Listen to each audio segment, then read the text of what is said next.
Bonsoir, quatrième étape du Tour du Monde de Thalassa et vous êtes déjà à près de 4 millions de fidèles à partir avec nous à la découverte des grandes routes maritimes à bord de notre porte-container, le Latour. Départ du Havre, traversée de l'Atlantique, escale à New York et puis route sur Panama. Notre bateau franchit ensuite le canal et enfin cap au sud-ouest à travers l'océan Pacifique avec à l'horizon Tahiti, Wallis et Futuna et pourquoi pas les Marquises.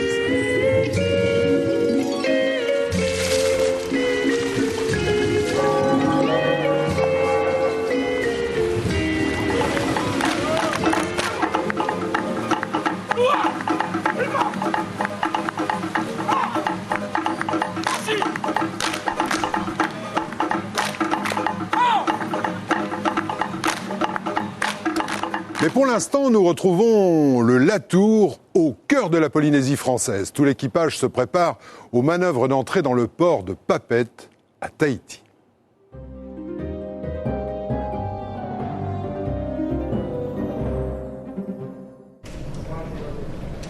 I look on the beach.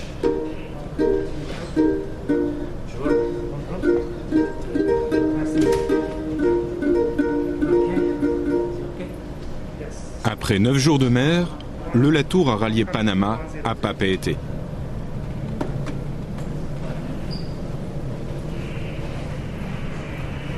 Le café du bord. Merci. Ok, we are increasing half a head. L'entrée dans la rade est délicate. Il n'y a pas beaucoup de fond déjà. On n'a que. Enfin, permis pour des bateaux comme ça, c'est que 10 mètres 37. Donc il y a à peu près un maximum 2 mètres en dessous qui reste, à 1 mètre, entre 1 mètre et 2 mètres. Et c'est serré aussi. Aïtonou, François. Aïtonou, François. Ouais, tu es où là? Je passe sur le tribord arrière. Tu es sur le tribord arrière. Ok, merci. Stop, Benji. Passe sur ton tribord avant. Ok, là, tu viens récupérer la garde avant, tu l'envoies sur le Polar 12. La gare sur le Polar 12. 2 jours d'escale sont prévus à Papeete, où le Latour s'arrête environ 4 fois par an. 2 jours, car ici à Tahiti, il n'y a pas de portique pour manœuvrer les containers. Tout se fait encore à la main.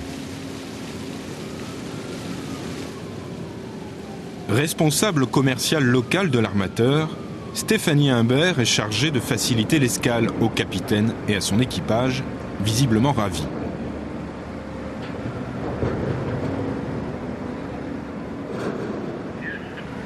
Alors oui, il y a la dame de l'agent de la compagnie qui est arrivé.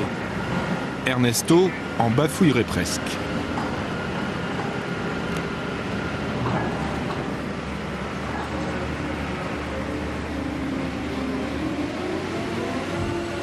Oui, bonjour, c'est Stéphanie, CGM. J'aurais besoin pour un de nos bateaux qui est en escale de 60 baguettes de pain congelé. Est-ce que vous avez ça? Oui, bonjour, c'est Stéphanie, CGM. J'aurais besoin d'avoir un rendez-vous, si possible, aujourd'hui pour vers 14h pour un marin d'un de nos bateaux qui est à quai, s'il vous plaît. Oui? Moi, lequel, si tout est prévu? 104 sur 9, hein, c'est ça? Qu'est-ce que t'as dedans? Les transports de qui et de quel Qu'est-ce que client? t'as dedans? En salle des machines, Dario, le chef mécano, reçoit la visite des autorités sanitaires.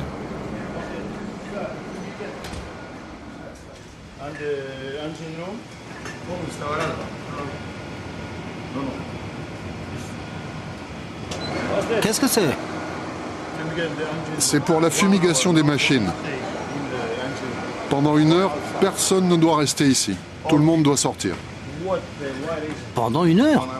1 heure. Bon, bah d'accord, ok. Dario est contrarié.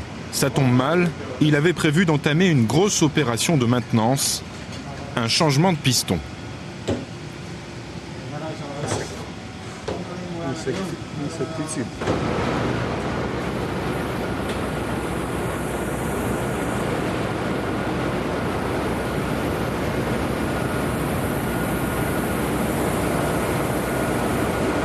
Dans la salle des machines, l'air va très vite devenir irrespirable pour les hommes, mais surtout pour les insectes venus d'autres pays et qui ne sont pas les bienvenus à Tahiti.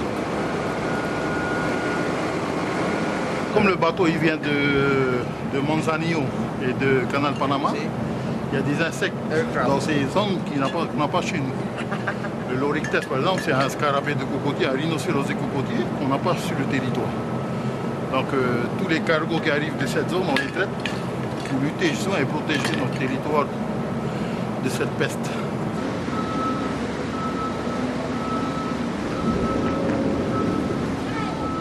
Voir les dockers de Tahiti travailler, c'est un spectacle à ne pas manquer. Ici, ce sont les grues du navire qui chargent et déchargent les conteneurs. Avec l'aide de ces forces de la nature qui vous retiennent des boîtes de 20 tonnes à bout de pied ou à bout de bras.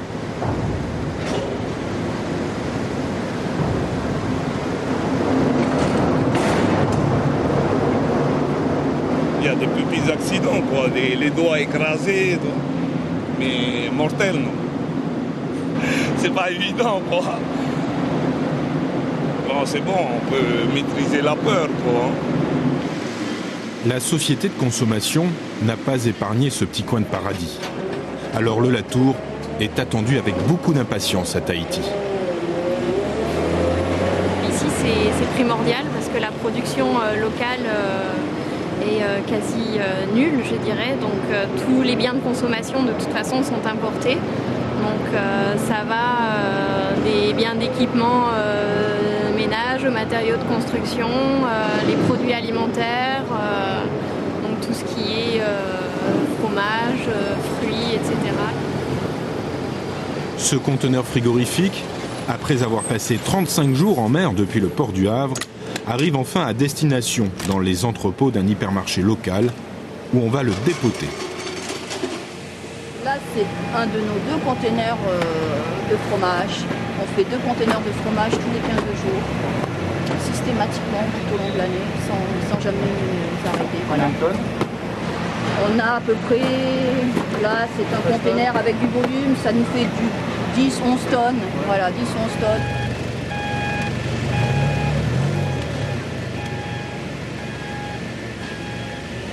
On consomme beaucoup ici.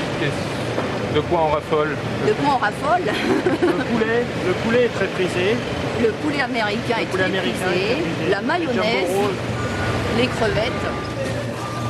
Beaucoup de ces produits seront ensuite acheminés par petits cargos dans les îles lointaines de la Polynésie. Stéphanie est chez le docteur. Elle accompagne Fred, le steward du Latour. Un plombage en mauvais état lui gâchait la traversée.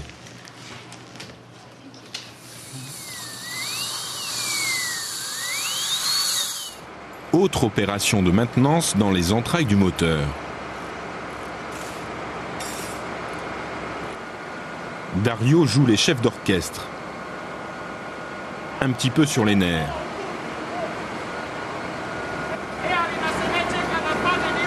Les heures sont comptées pour le chef mécano. L'enjeu, c'est de remplacer au plus vite un piston. Mais pas un piston ordinaire, non. Celui-ci mesure 4 mètres de haut et pèse plusieurs tonnes. Si tout se passe bien, l'opération ne devrait prendre qu'une nuit. Pour les hommes de la machine, les plages paradisiaques de Tahiti n'auront jamais été à la fois aussi proches et inaccessibles.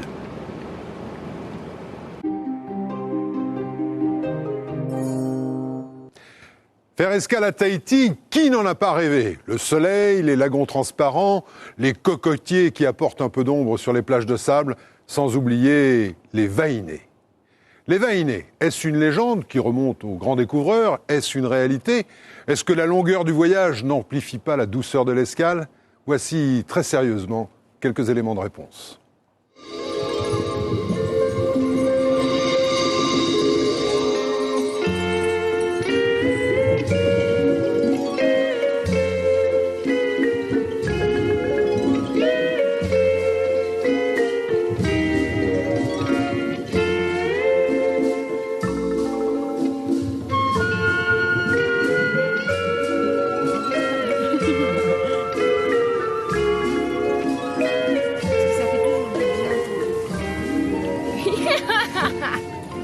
Le mythe de la Vahinée d'aujourd'hui, c'est d'être mince, d'être belle, d'avoir vraiment un charme, voilà, un joli sourire, voilà, belle ou naturelle, tout ça. Et après, tu as tout un comportement aussi très accueillant, il faut quelqu'un de très souriant. Donc à la réputation de l'accueil polynésien. Voilà. Mais dans sa tête aussi, je pense qu'il faut qu'elle ait une beauté aussi intérieure, oui, ce qui est important aussi. Ah, que l'on me rassure tout de suite. La Vahinée n'est pas qu'une belle plante exotique, ni une femme objet. Depuis le temps que ça lui colle à la peau,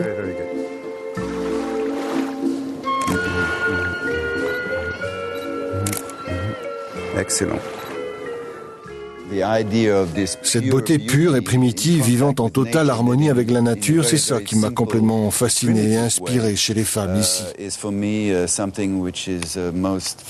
j'ai pris conscience, après avoir travaillé longtemps comme photographe à New York, Paris, Londres ou Rome, que c'était ce à côté de quoi j'étais passé.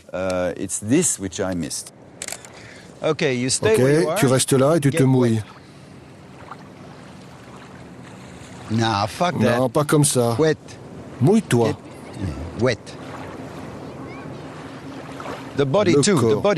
Le corps aussi. Sympathique, mais directif le John. Photographe de mode reconverti dans la photo d'art, il a eu, comme d'autres avant lui, l'appel de Tahiti. Sur place, il a trouvé quelqu'un pour l'aider dans sa quête. Ah, tu es tout sale. Mais arrange-moi ça, je te rappelle que tu es ma styliste. Elle est habillée tout en blanc parce qu'elle veut prétendre qu'elle est pure. Mais je suis pure. C'est toi le perverti. Métisse américano-tahitienne, Toumata, elle, est connue sur l'île. Elle dirige la troupe de danse la plus en vue. Elle a réservé à John, le nouvel arrivant, une sorte d'accueil dans la pure tradition polynésienne. Toumata m'est d'une grande aide, dans le sens où j'ai toujours un endroit où venir manger un morceau, ou m'installer pour mettre le bazar et faire mes photos. Oui, c'est bien le bazar. Et puis elle me fournit en fleurs. Heureusement, mon Dieu, que tu dis fleurs et pas fille. Non, je ne te définirai pas comme ça. Parce que sinon, les gens vont croire que je suis la Madame Claude de Tahiti, vu comment tu parles de moi. C'est un genre de Madame Claude, mais dans le style très sophistiqué, parce qu'elle me présente juste de superbes jolies filles. Tu fais ça encore, mais maintenant, tu vas aller dans l'eau et tu reviendras. Elles sont bien jolies, les Vahinées de John, et souvent jeunes. Lycéennes ou étudiantes, elles prennent la pause pour arrondir leur fin de mois. À quelques détails près pour le côté primitif et sauvage. Il y a ici beaucoup de résistance pour tout ce qui touche à la nudité. Ça me rend fou parce que le travail que je poursuis, Tahiti, temps ancien, toutes les filles couraient nues dans la nature. J'espérais qu'à Tahiti, ça allait être plus facile qu'ailleurs, mais non, pas du tout. À mon avis, cela tient à des convictions religieuses qui font que l'on doit couvrir tout ce qui touche à la sensualité, sinon c'est honteux.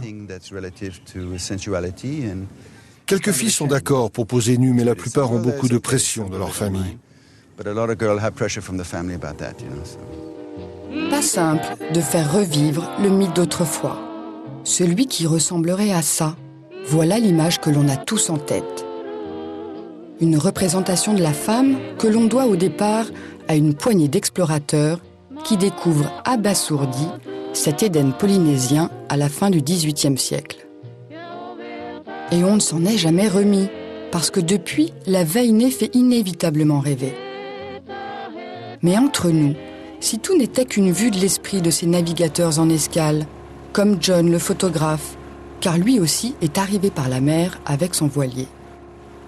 À mon sens, le mythe de la Vahinée nous vient des 3 premiers navigateurs qui sont arrivés ici. Il y a eu d'abord Wallis, après Bougainville et enfin Cook. Bougainville était certainement le plus romantique des 3 parce qu'il était français. Et c'est lui qui a créé cette notion de paradis, avec des filles nues et complètement ouvertes à la sexualité. Mais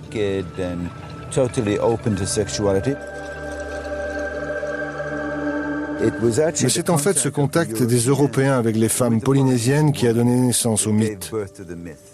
Le mythe n'existait pas avant, ce sont les Européens qui l'ont créé.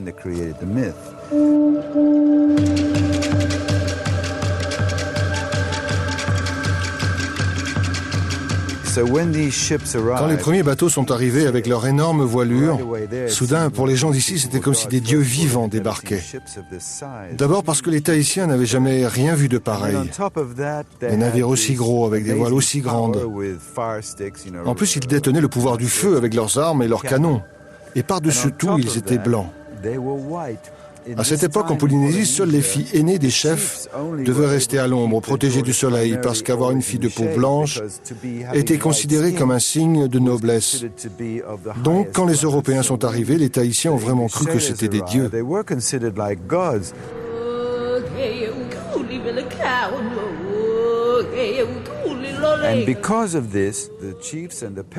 Et c'est pour ça que les chefs et les parents des jolies aînés ont offert leurs filles aux marins, parce qu'ils voulaient introduire ce pouvoir venu des dieux blancs dans leur propre famille.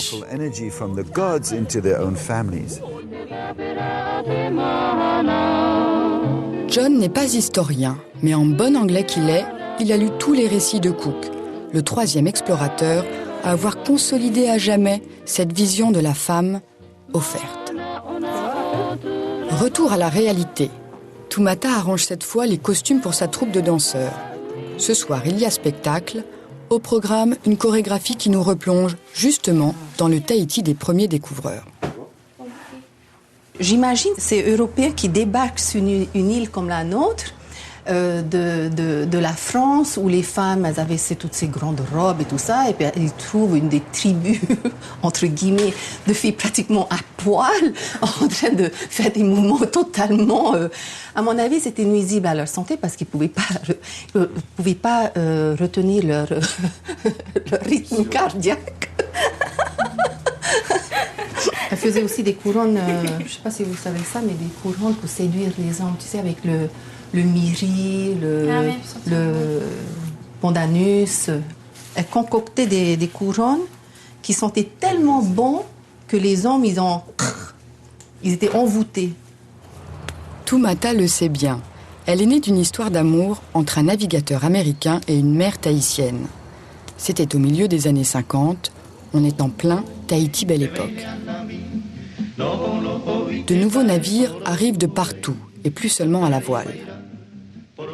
Les GI américains, installés à Bora Bora pendant la guerre du Pacifique, sont restés et se sont mélangés à la vie locale.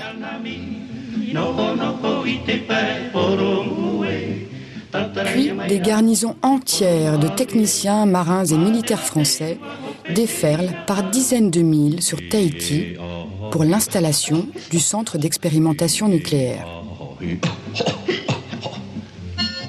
Sur le port, l'attrait de la nouveauté émoustille tout le monde. L'économie de l'île brusquement carbure avec ces nouveaux arrivants et la société bascule dans la modernité et l'ivresse de la consommation.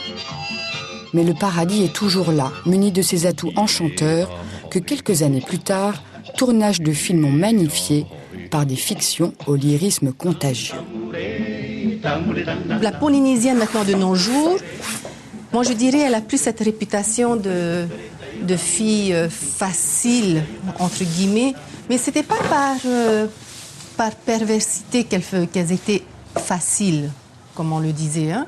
C'était parce que ça faisait partie de la vie, ça faisait partie de la fête, c'était naturel. C'était pas, les filles ne calculaient pas.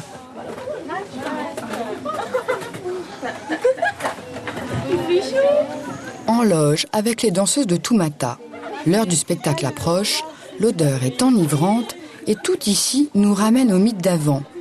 Fleurs, paréos et longs cheveux noirs, tous les indispensables sont là.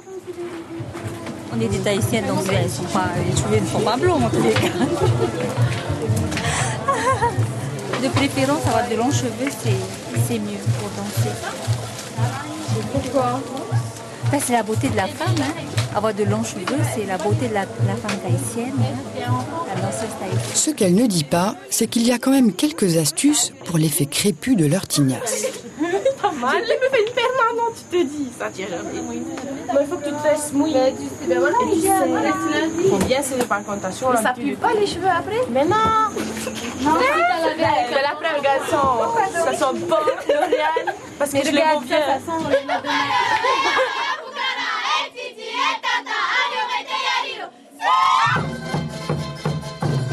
Et voilà comment on cultive la légende, à l'occasion de dîners-spectacles donnés dans les grands hôtels de l'île. Personne n'est dupe, mais ça vaut bien la photo.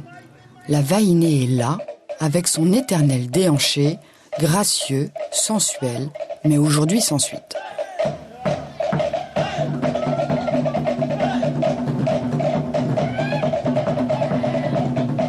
Le touriste a remplacé l'explorateur, mais lui aussi est venu de loin, de très loin. Alors forcément, il a le droit à sa part de rêve.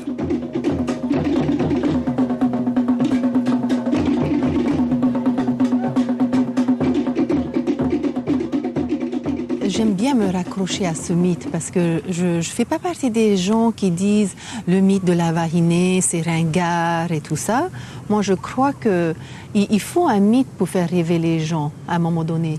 Et le mythe de la Vahinée telle qu'elle a été pendant toutes ces années, c'est vrai que ça fait la publicité de Tahiti, ça fait rêver les gens et ça fait toujours rêver les gens. Mais je trouve ça plutôt flatteur que bon, elles n'existent pas. Ce qui est sûr, c'est que jamais une femme n'aura autant résumé un pays à elle toute seule.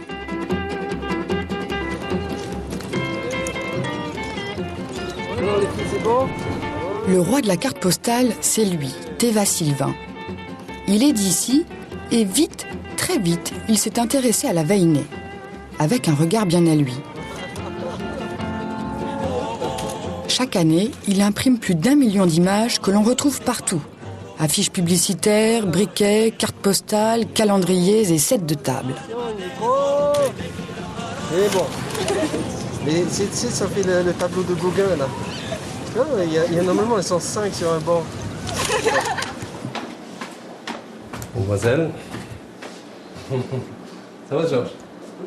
Ça va bien? Ouais. Alors, t'as sorti ta campagne pour la Nouvelle-Zélande? Voilà, voilà ce que ça donne. Bon, c'est quelques petites retouches à faire au niveau couleur, mais sinon ça sort bien.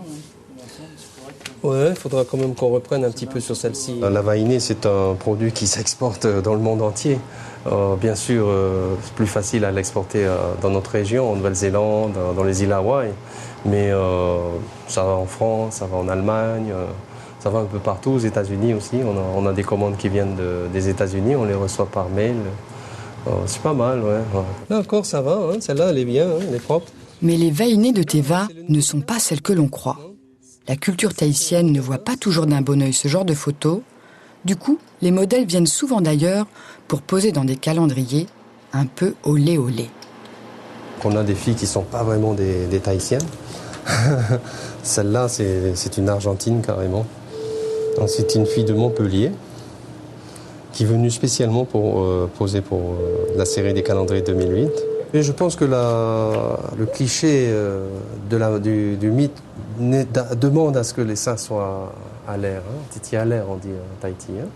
Ça fait partie de l'imagerie que les gens attendent. Hein. C'est pour ça que nous, en général, on montre les seins parce que c'est ce qu'attendent notre clientèle.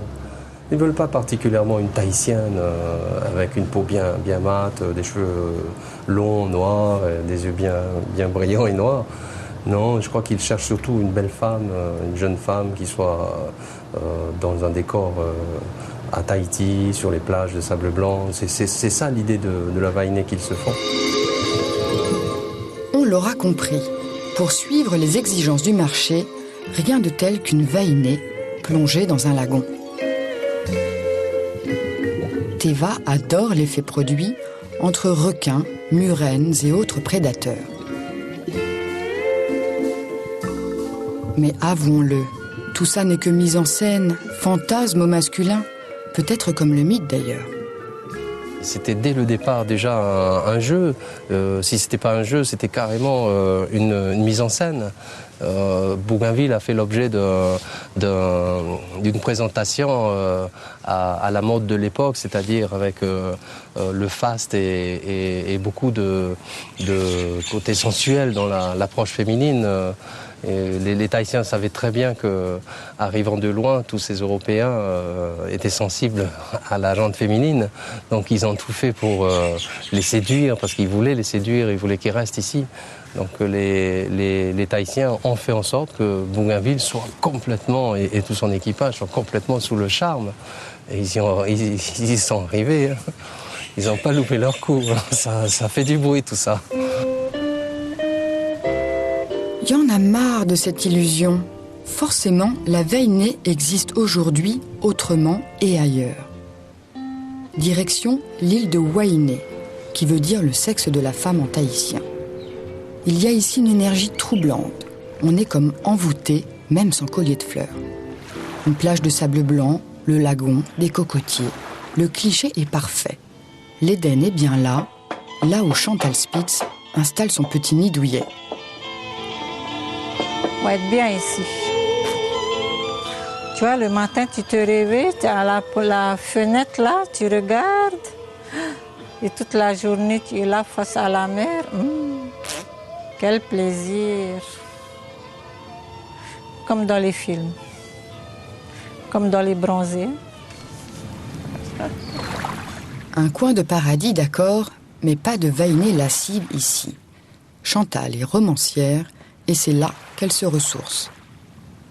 Quand j'écris et que je regarde l'océan, même si je n'écris pas, je regarde l'océan et là, je me demande, voilà, qu'est-ce que tu as fait de ta triste vie?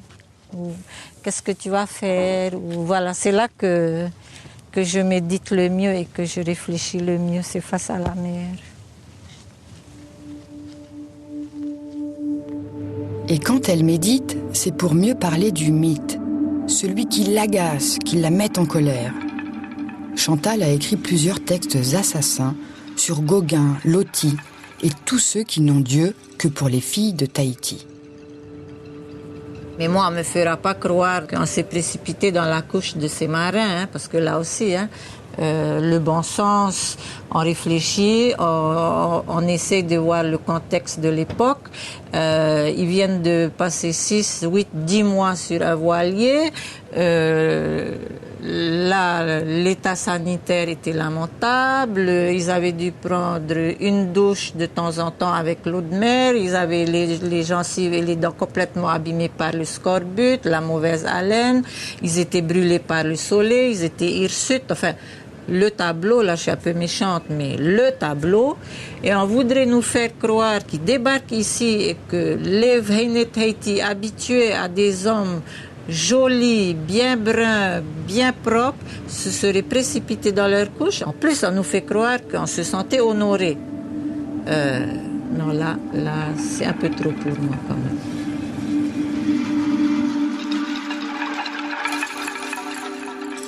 Ça, c'est le mythe des Occidentaux qui est né avec Bougainville et il dure jusqu'à aujourd'hui. C'est ça qui m'énerve. Le mythe nous a remplacés, nous. Voilà, le mythe fait qu'on n'existe pas. Nous, on n'existe pas en tant qu'être humain, on existe en tant que mythe. L'île des rêves écrasés, c'est le titre d'un de ses romans. Il nous emmène à la découverte de l'âme polynésienne, en recherche de son identité et de sa culture, trop longtemps noyée et oubliée. Sur ce lieu de culte ancien, Chantal nous apprend que c'était une femme qui officiait et qui détenait le pouvoir spirituel. L'image d'une grande prêtresse qui nous éloigne enfin des clichés de papier glacé. Mais ça, peu de récits le rapportent, et pour cause. Les premiers Européens qui sont arrivés ici étaient déjà formatés. Ils étaient formatés comme le 18e en Europe, c'est pas très joli, Enfin, je veux dire, les esprits, c'était un peu c'était buté, c'était très fermé, c'était, voilà. Donc, ils arrivent ici. En plus, les femmes en Europe au XVIIIe siècle, leur plat, déjà aujourd'hui, c'est pas reluisant, alors au XVIIIe, alors ils arrivent ici avec déjà, ils sont formatés. Donc, tout ce que les femmes savent faire, ils voient pas. Puisque de toute façon, dans leur esprit, les femmes sont bonnes à rien. Ça va se faire sauter, à faire les gamins, faire la vaisselle, c'est tout. Donc ils sont arrivés avec... Et puis je pense qu'il y a beaucoup de choses à côté desquelles ils sont passés et qu'évidemment nous, à partir du moment où on est devenus chrétiens, on a répété ce qu'on nous avait appris, quoi.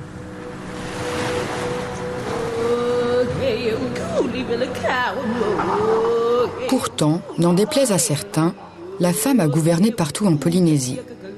Elle a joué un rôle politique et social important. Il y avait des reines, des cheffesses et même des guerrières. Aujourd'hui, elles gardent sûrement encore de ça en elles et sont à l'origine d'un renouveau de la culture ancestrale, comme pour renouer avec leurs attributs d'avant. Qu'on se le dise alors, actrices majeures de l'évolution sociale, les Vaïné sont aussi les abeilles ouvrières de l'île, les piliers d'une société, de fait, plutôt matriarcale. Ce qui est sûr, c'est que c'est les femmes qui font marcher ce pays. Il n'y aurait pas eu les femmes, ce pays n'existerait plus depuis longtemps. Pourquoi, c'est-à-dire ? C'est-à-dire qu'il n'y aurait pas d'économie, il n'y aurait pas de lien social, il n'y aurait pas de lien communautaire. C'est les femmes qui continuent à tenir la communauté, à tisser les liens. Elle va tout faire. Elle vend du poisson au bord de la route. Elle fait tout pour faire vivre la famille. Et l'économie de ce pays est basée sur les petits boulots qui sont faits par les femmes, les petites entreprises tenues par les femmes. Merci.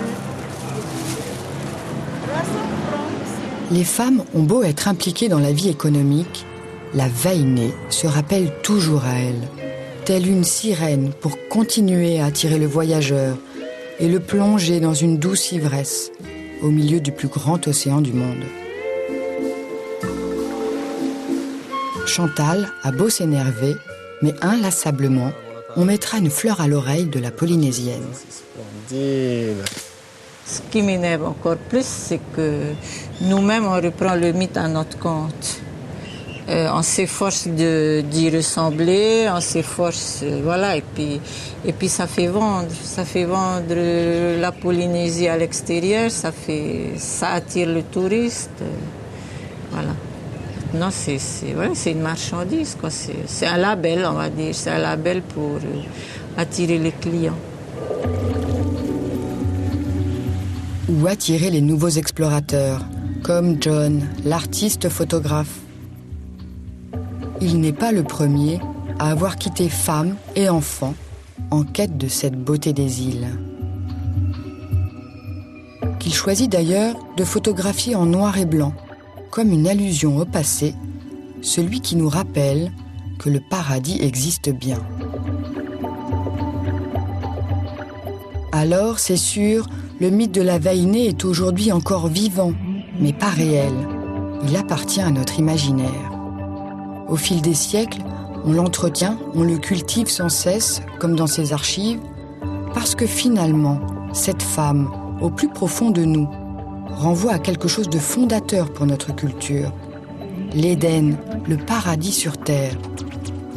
Pourtant, Vaïné veut simplement dire femme en tahitien.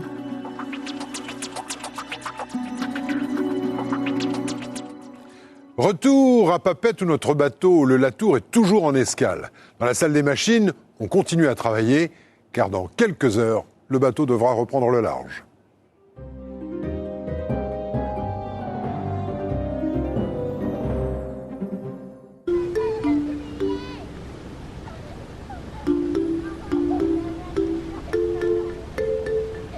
À Tahiti, le Latour se prélasse sous les cocotiers. Pourtant, aujourd'hui, à bord, la vie n'est pas rose pour tout le monde. Hermita, l'un des 3e officiers, s'en va. Ce n'était pas prévu. Il met fin à son contrat et retourne aux Philippines.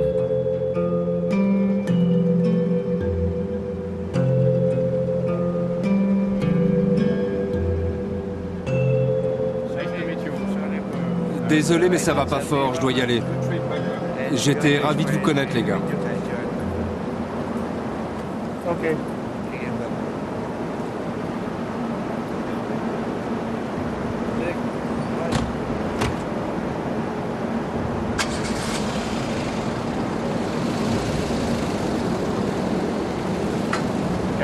Commandant?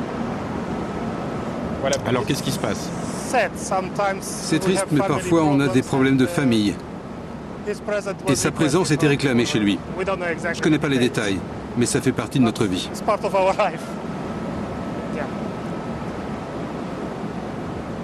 En urgence, le commandant a dû faire appel à un nouvel officier.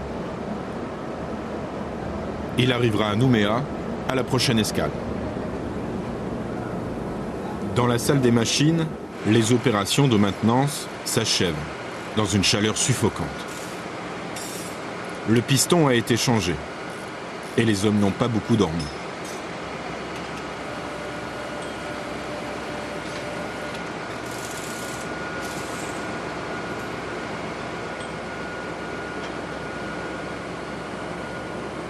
En escale à Tahiti pendant 48 heures, Tonchi, Dario et les autres ne seront pas sortis une seule fois du bateau.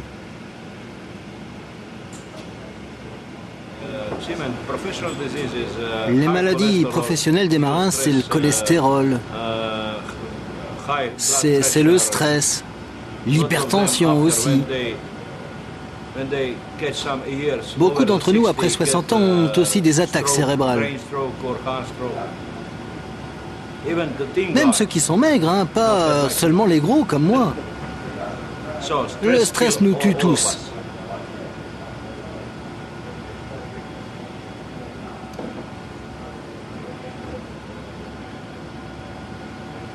Mais parlons un peu de choses positives. Et la plage à Papeete, on y va quand? Une autre fois, car le Latour a déjà quitté le quai, laissant les rêves de plage dans son sillage.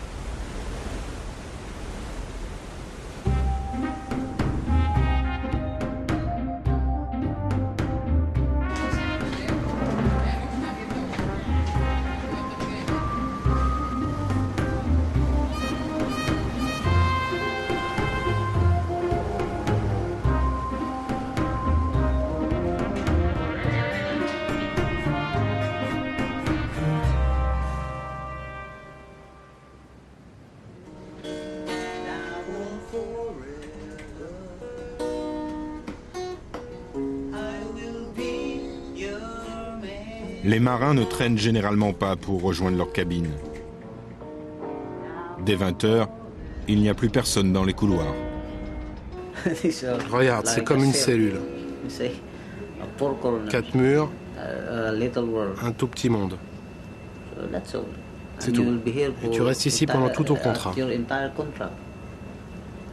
Et c'est comme ça tous les jours. Pendant les longues traversées, la famille vous manque.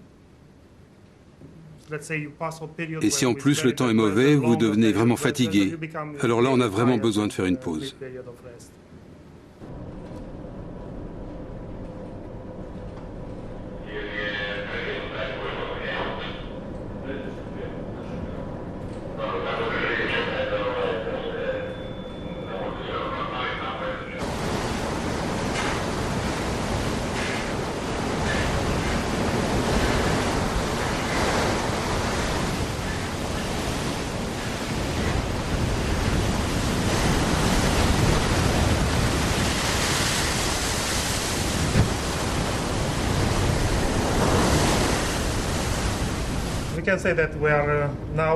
On peut dire que maintenant on est à 180 degrés de la France, exactement à l'opposé sur le globe.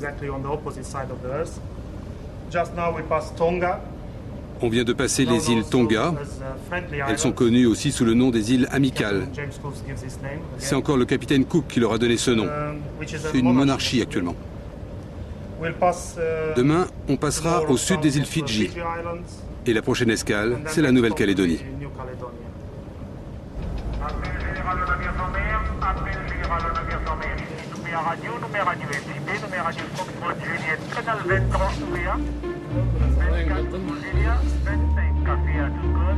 Cela fait déjà 35 jours que nous avons quitté le port du Havre quand nous touchons pour la première fois les côtes calédoniennes.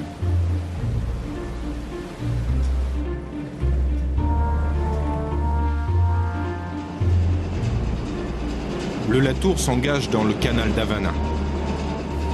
La navigation se fait à vitesse réduite. Les courants sont forts. La roue du navire est parsemée de hauts fonds, de récifs traîtres et de petites îles. Oui, il ressemble à un porc-épic. Avec ses pins colonnaires. 290. Oui, bonjour, monsieur Duflo. On voudrait savoir votre DA en très grande rate, s'il vous plaît.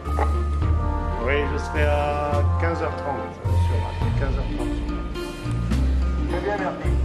15h30 sur rate, donc poste 7 tribord.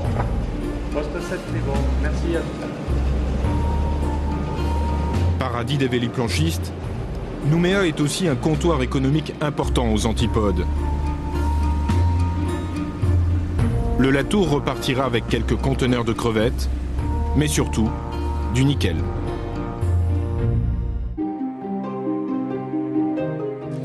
Ce voyage vous permet d'entrer dans l'univers professionnel de tous ces marins. Vous avez pu voir que beaucoup d'entre eux sont philippins. Jérôme Laurent est allé rencontrer ses compagnons de voyage à terre, aux Philippines, quand le marin redevient terrien. Bienvenue à Manille, aux Philippines, un pays qui est aujourd'hui considéré comme l'agence d'intérim du monde industrialisé. De plus en plus de Philippins choisissent en effet de s'expatrier à l'étranger pour tenter de gagner de quoi survivre, de quoi nourrir leur famille, rester ici au pays où un habitant sur deux gagne moins de 2 € par jour. Alors nous nous sommes intéressés de plus près aux marins philippins. Bon marché, compétents, anglophones, ils sont aujourd'hui les plus représentés sur la flotte de la marine marchande mondiale. C'est un vrai phénomène de société ici. Ces marins sont la poule aux œufs d'or des compagnies maritimes étrangères, mais aussi la fierté de tout un archipel. Les ergots sont équipés de lames tranchantes. Les coqs ne mettent généralement pas longtemps à s'entretuer. Le spectacle impressionne Siji, la fille de Fred. C'est à San Fernando que nous avons retrouvé le steward du Latour. Revenu depuis peu, il profite de ses 2 mois de vacances après 9 mois passés en mer. Aux Philippines, les combats de coqs sont un sport national où l'on parie beaucoup d'argent. Ici, les paris sont légaux. Fred n'étant pas joueur, il fallait bien que quelqu'un s'y colle. Oh mon Dieu.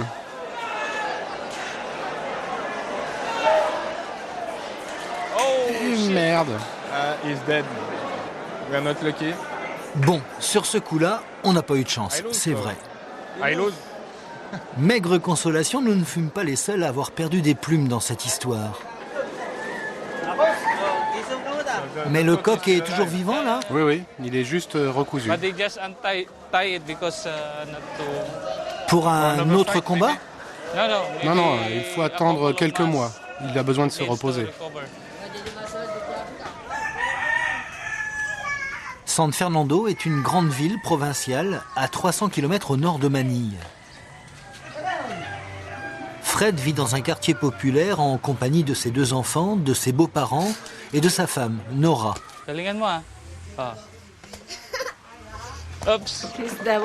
Quand il revient, c'est lui qui s'occupe des enfants pendant que je travaille. Mais aujourd'hui, c'est mon jour de congé. Siji est heureuse de pouvoir jouer avec ce père si souvent absent.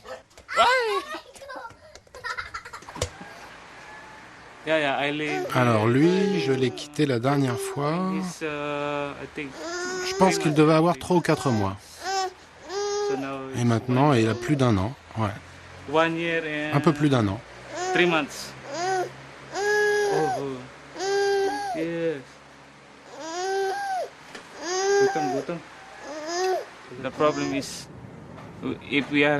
Le problème, c'est que quand on vit à la maison, après quelques mois, on commence à penser à notre boulot. Et ça nous manque.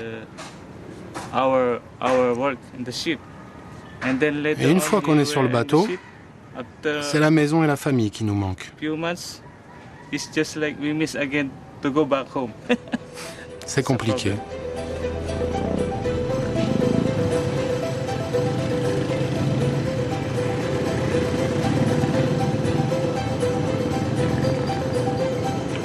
Nous quittons San Fernando et Fred pour nous rapprocher de Manille.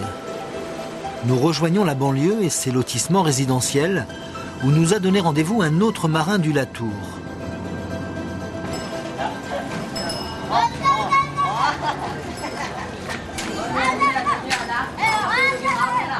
C'est ici que vit Crispin. C'est le 3e mécanicien du bord, il est donc officier. Et son salaire lui permet de vivre un peu plus confortablement que Fred. Pourquoi as-tu choisi de vivre ici? Pour moi, ici, c'est un endroit calme. C'est assez tranquille. Et puis, j'ai des voisins qui sont marins également. Là, il y en a un qui est marin, et puis là un autre. Et nous sommes assez proches.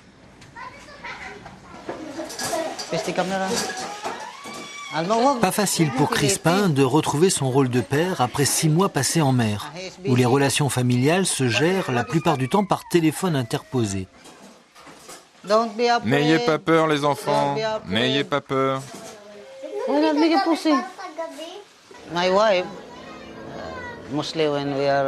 Ma femme, principalement au début de ma vie de marin, elle me demandait toujours au téléphone « Alors, t'étais où la nuit dernière?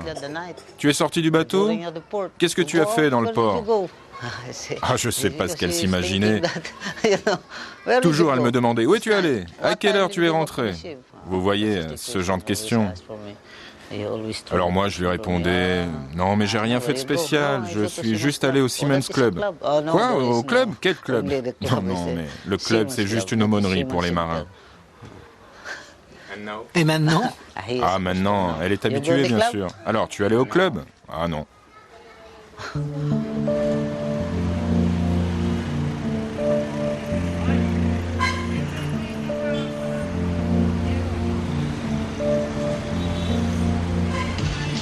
Manille, mégapole de 15 millions d'habitants, une des villes les plus polluées au monde.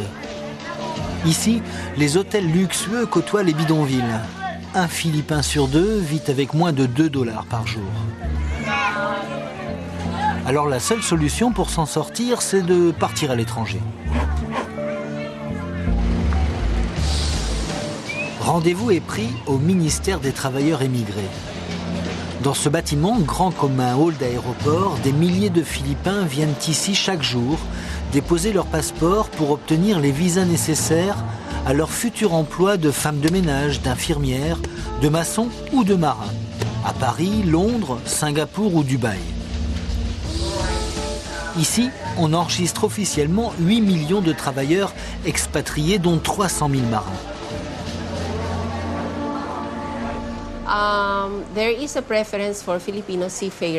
Il y a une préférence pour les marins philippins, car les employeurs étrangers disent qu'ils sont motivés, compétents, éduqués, qu'ils parlent un bon anglais, ce qui est un avantage sur beaucoup d'autres nationalités. Et puis, les marins philippins ont une capacité d'adaptation à des environnements différents, multiculturels.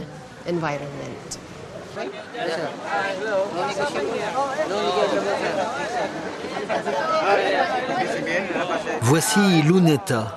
C'est le nom d'une place au centre de Manille. C'est aussi un marché pas comme les autres. Les rabatteurs d'agences d'intérim s'y retrouvent tous les jours pour faire la chasse aux marins.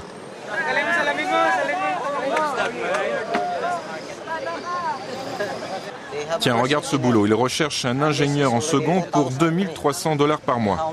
Et celui-ci, combien il propose? C'est un peu mieux payé. Oui, ici, vous pouvez comparer les salaires. Alors les marins, ils peuvent choisir leur embarquement. Ils peuvent choisir pour quelle compagnie ils veulent travailler.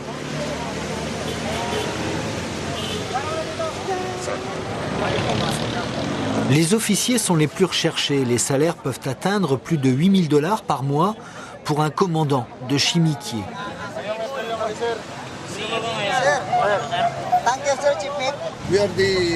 Nous sommes la profession qui rapporte le plus d'argent au pays.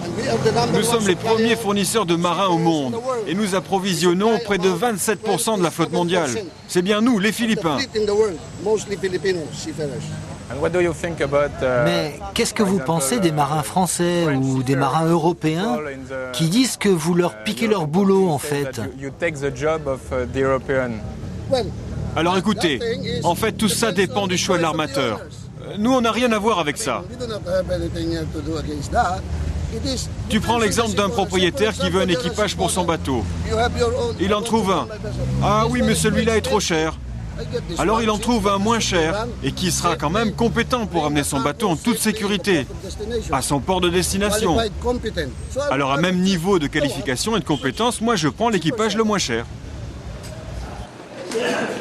Crispin, lui, a choisi la sécurité. Plutôt que de changer d'employeur comme un mercenaire, il travaille depuis 14 ans pour l'une des agences d'intérim les plus importantes de Manille.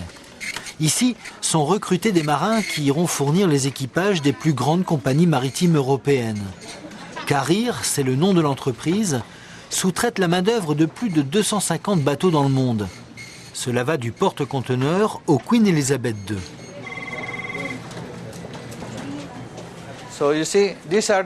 Vous voyez, on a un dossier pour chaque marin. Combien de marins vous avez? Oh, à peu près 8500. Bon, alors vous connaissez ce dossier. C'est celui de Crispin. Il arrive tout juste du CMA-CGM Latour.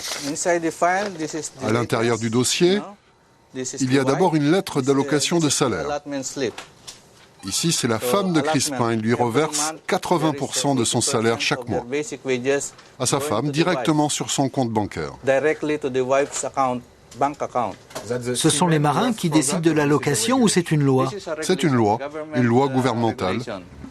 Il a commencé comme ajusteur. Comme chaque marin qui revient d'un embarquement, Crispin a droit à un débriefing personnalisé.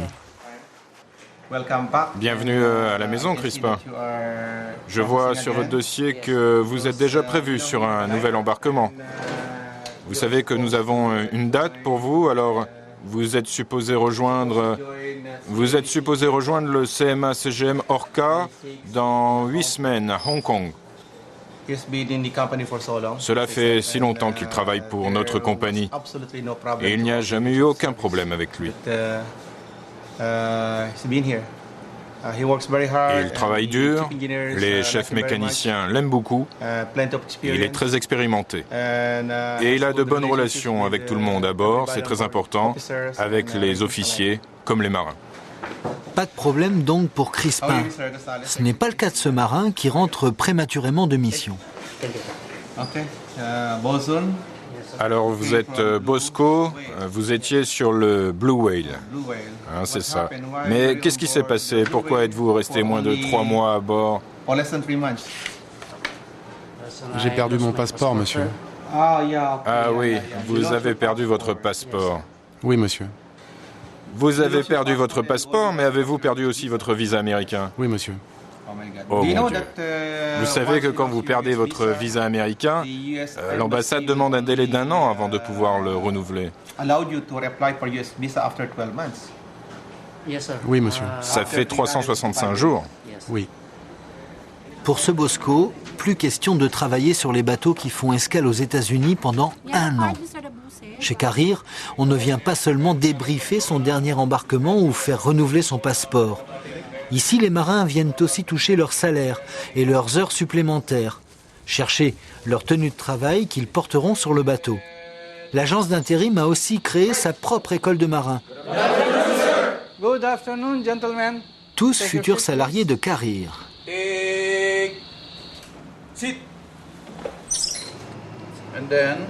Un chef allemand apprend la recette du strudel aux marins cuistots en formation continue.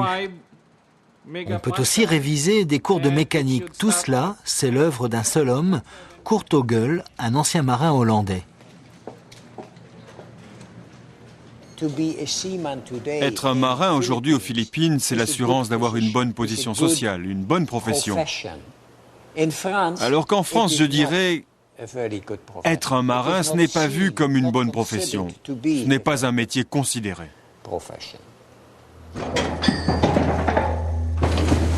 Et Kurt Ogel a fait des émules. Plusieurs compagnies privées européennes se sont aujourd'hui installées aux Philippines pour faire de la formation de marins, un business de plus en plus rentable, devant la demande insistante en équipage compétent de la part des armateurs. Manille est aujourd'hui l'agence d'intérim mondiale des équipages de navires. Une capitale où tout est organisé pour faciliter la vie aux marins qui viennent parfois de provinces lointaines. Dans la ville, on trouve ainsi de nombreux dortoirs où se croisent ceux qui arrivent et ceux qui s'en vont. Vous allez où ? À Trinidad. Trinidad, dans les Caraïbes. Au Canada, à Vancouver. Ici, on aime les marins, on aime surtout leur salaire.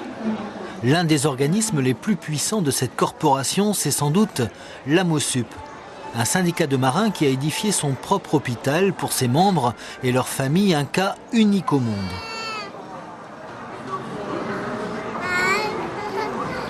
Il y a beaucoup de gens ici. Hein. C'est vrai, mais il faut dire aussi qu'il y a beaucoup de marins philippins. Pourquoi est-ce aussi fréquenté ? Oh, c'est toujours comme ça. Nous avons beaucoup de membres, près de 75 000. Si vous multipliez ça par ce que peut représenter une famille moyenne ici aux Philippines, et si vous y rajoutez le nombre d'actes médicaux dont a besoin une personne, cela fait que nous sommes assez occupés dans l'hôpital. Voici nos urgences. Le médecin-chef, c'est Conrad Oka. C'est aussi le fils du président du syndicat. Vous avez un bon équipement ici ? Plutôt oui, c'est de l'équipement français.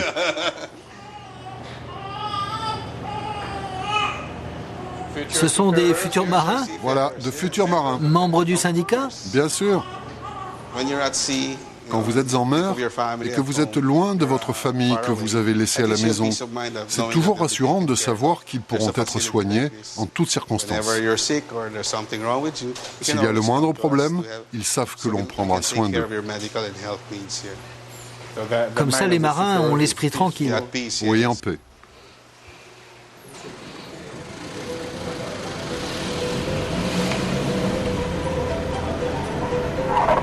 On reprend la route pour s'éloigner vers l'ouest, à plus d'1 heure de Manille.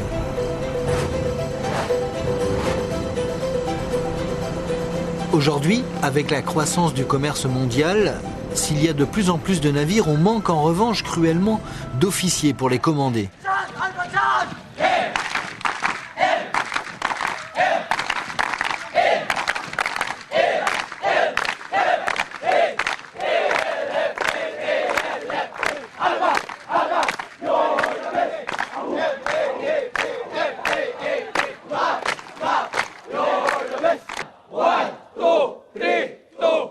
Ces jeunes gens auront plus tard le grade d'officier de réserve. Pourtant, aucun d'entre eux ne finira à l'armée. This is a 4-count exercise. First count, 8. La discipline fait partie de l'entraînement de ces jeunes gens. Elle est nécessaire car un jour, ils vont embarquer sur des bateaux. Nous sommes à l'Académie maritime de l'Asie-Pacifique. Un institut privé comme il en existe une vingtaine aux Philippines. La formation de chaque étudiant est ici entièrement payée par des armateurs européens, américains et japonais. En retour, ces futurs officiers devront passer 3 années de service au minimum sur les bateaux de leurs généreux mécènes.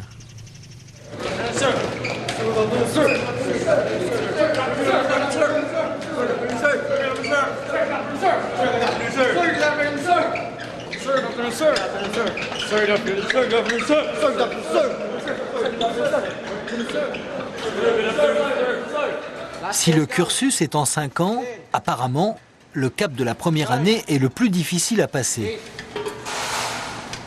Interdiction formelle de se déplacer en marchant. Et pour ces bleus, on apprend à manger sans baisser la tête.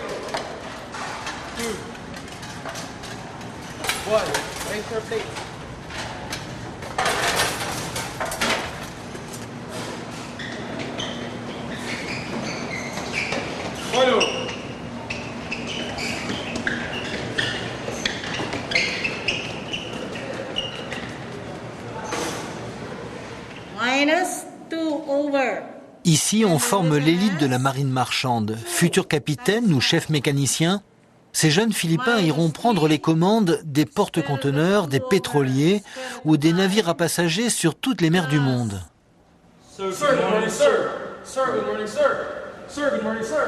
Pour le directeur, la clé de la réussite de cette formation, c'est l'isolement.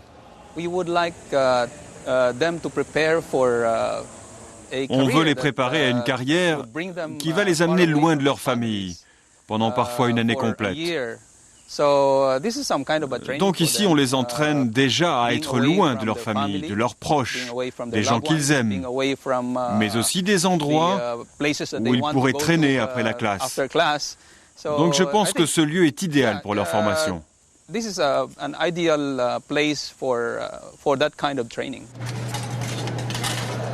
Ensuite, en deuxième année, c'est presque de la rigolade.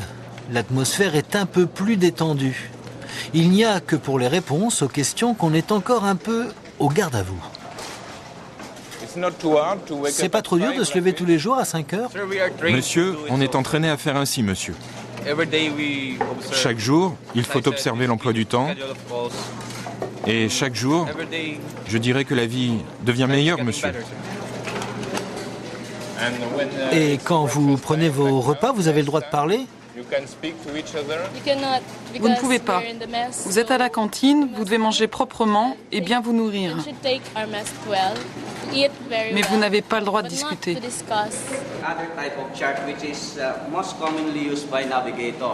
Alba et Abigail n'ont que 17 ans.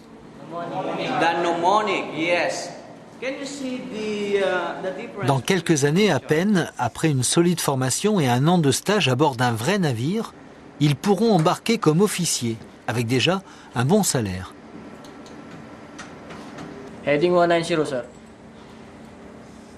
Nul doute qu'on retrouvera ces jeunes Philippins sur les bateaux des plus grandes compagnies mondiales.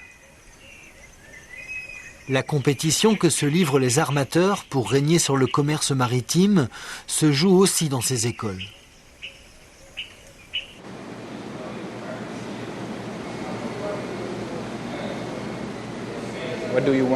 Qu'est-ce que vous voulez devenir plus tard?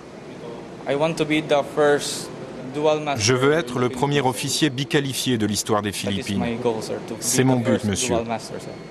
Je serai à la fois un capitaine, mais aussi un chef mécanicien.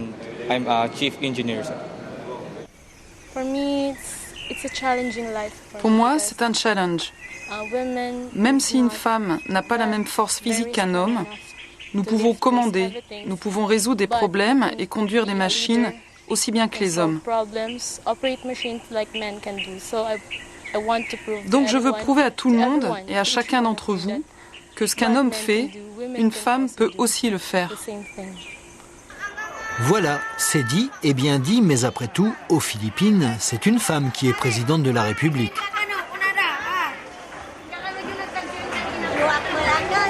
Retour au marché de San Fernando avec Fred, qui doit préparer le repas de dimanche chez ses parents. Ça, c'est un de mes plats favoris. Des huîtres.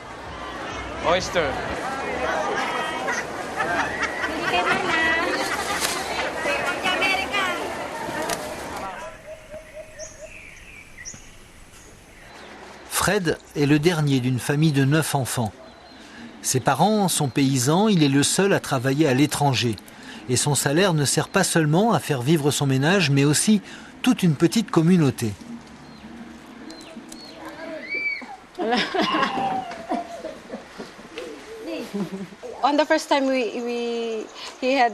La première fois qu'il nous a quittés pour embarquer, bien sûr, je n'arrêtais pas de pleurer.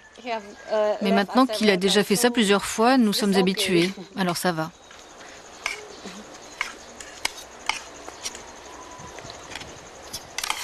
Et toi, Fred, tu ne pleures plus?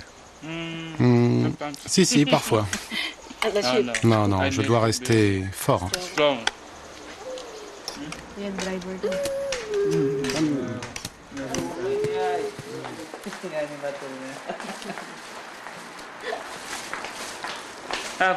Allez, au revoir. Oh, thank you. Merci beaucoup. C'était quoi? Imaginez, j'aurais passé un tiers de ma vie sur la mer. Alors oui, c'est sûr, c'est un boulot qui va me manquer quand j'arrêterai. Le challenge, les risques que l'on prend sur la mer, et puis surtout, l'amitié, les compagnons sur le bateau, les équipages.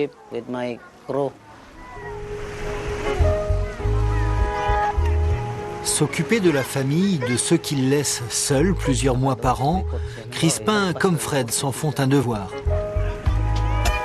Car au fond, même s'ils savent qu'ils ne sont que des pions dans un monde globalisé, ils se sentent aussi privilégiés de pouvoir aider les leurs. Et chanceux de regarder, comme ils disent, « The world free », le monde librement. Nous allons profiter de l'escale de notre porte-container à Nouméa pour partir à la découverte d'un autre archipel, toujours dans le Pacifique, Wallis et Futuna. Un petit bout de France où la République doit s'accommoder des rois et des traditions millénaires.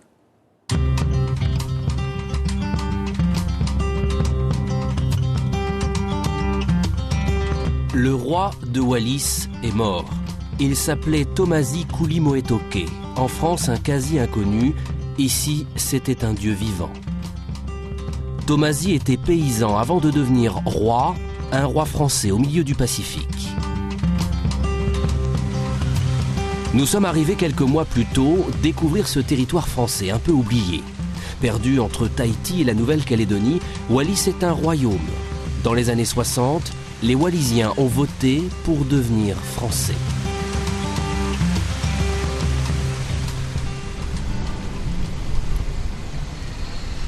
Un lundi matin, nous avons rendez-vous à 2 pas du palais royal. Comme chaque semaine, il y a conseil des ministres.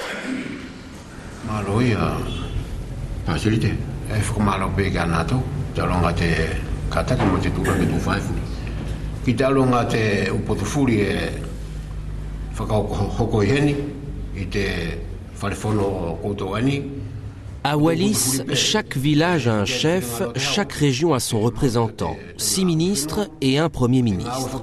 C'est la chefferie, un véritable gouvernement au complet avec tout en haut Dieu, juste après le roi, et quelque part la République française.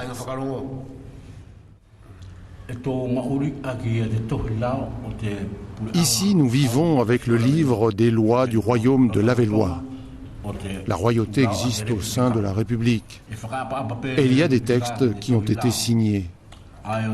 Des lois qui amènent le roi à respecter la République et à la République de respecter la royauté. Voilà comment nous vivons.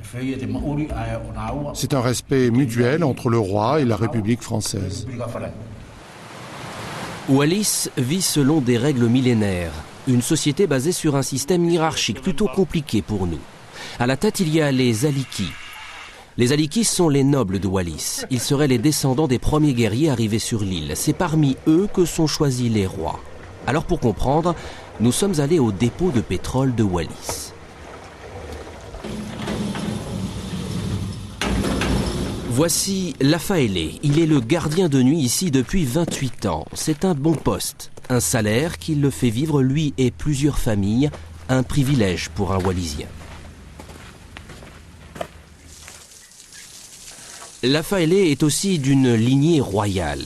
À Wallis, on juge un homme sur sa famille, sa sagesse et le nombre de ses cochons.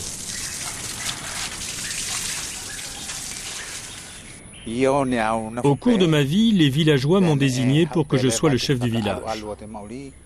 J'ai été chef de village pendant 3 ans et ils avaient confiance en moi. Ici, le chef dépend des villageois. S'il est efficace, il reste en place. Sinon, le village se choisit un nouveau chef. Ce principe est valable pour toutes les fonctions. Personne ne meurt avec le poste. Ça permet de changer les choses et la façon de voir des gens. Lafaele sait qu'il faut des mois de discussion avant de choisir un roi. Il souhaite que cela continue comme cela. Il espère sans violence et sans l'intervention de la France.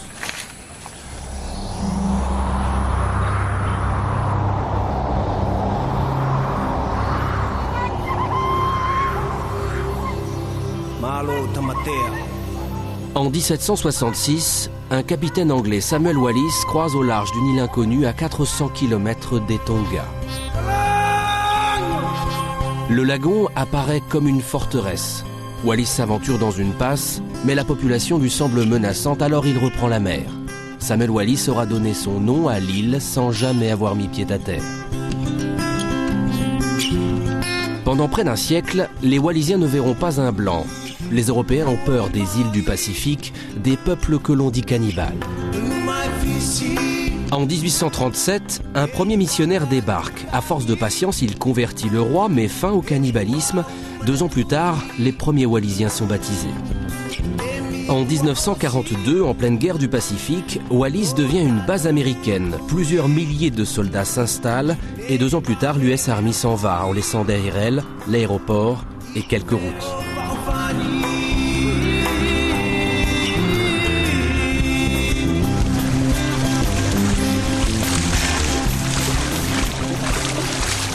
L'histoire de Wallis n'est pas écrite, juste racontée sous forme de conte. Et le premier d'entre eux, c'est le Lomipeau, ce qui veut dire la pirogue qui écrase la vague. Ici, presque un hymne national. Un conte originel qui explique comment Wallis a gagné son indépendance face au peuple des îles Tonga.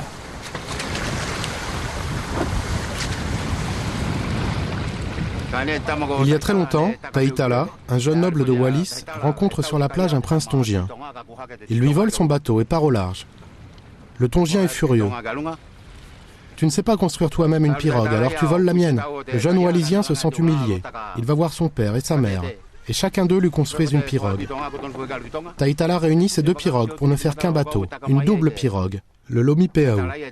Il prend la mer et arrive au Tonga, avant le prince. Le Wallisien a lavé l'affront. Wallis n'a pas connu la colonisation ni la guerre, oubliée par le XXe siècle et le reste du monde. Aujourd'hui, ils sont 10 000 à vivre sur l'île. Les Wallisiens ne sont plus de grands marins ni de grands pêcheurs, mais ils revendiquent la fierté d'être un peuple de la mer.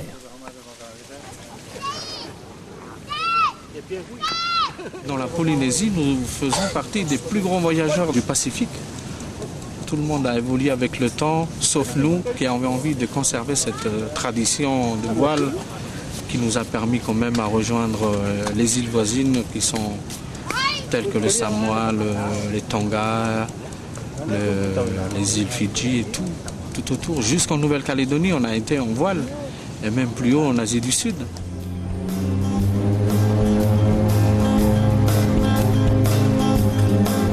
Nous n'irons pas si loin et pas en pirogue. À 200 km au sud-ouest, Wallis a une petite sœur, l'île de Futuna. Nous sommes partis avec Raphaël. Il vit en France, mais sa famille est d'ici, de Futuna. Il vient sur l'île pour la première fois.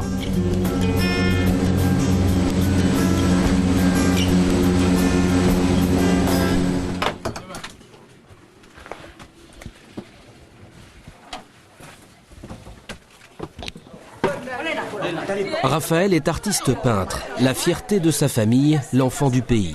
Mais à Futuna, comme tout voyageur à peine arrivé, il a une visite à faire. Raphaël et nous avec lui devons nous présenter au roi, ou plutôt à l'un des 2 rois de Futuna. L'île fait 10 km, mais il y a 2 royaumes et donc 2 rois. Le roi de Sigavé nous reçoit, mais ne parle pas. Un ministre traduit sa pensée. À chaque silence, on boit le kava, une infusion de racines aux vertus, dit-on, apaisantes. Le premier kava est pour le roi, puis ses ministres, ensuite sa cour, et en dernier, le visiteur. C'est un honneur et une joie pour nous de vous accueillir ce matin dans le royaume de Sigavé et nous vous adressons nos sincères salutations de bienvenue. En fait, je redeviens comme tout le monde ici. C'est-à-dire qu'il y a toute la hiérarchie à respecter. Et il existe pour moi, je reconnais un petit peu le parallèle entre la grande administration et aussi l'administration dans le pays traditionnellement. En fait, la coutume, c'est ça. Et que pour comprendre les choses ici, et puis pour avoir une ouverture surtout, on est forcément obligé de passer par là. La coutume, c'est un code social. Rien n'est écrit, mais tout se sait. Transmis à chaque génération. Ce qui est autorisé ou non, chacun a sa place. Et chacun reste à sa place. La coutume rythme la vie de tous, vie sociale, professionnelle, religieuse. Et justement, ce matin-là, c'est le temps du siapo, un travail réservé aux femmes. Dans quelques jours, on fête la Saint-Pierre Chanel, premier martyr du Pacifique. À Futuna, c'est un jour aussi important que le 14 juillet.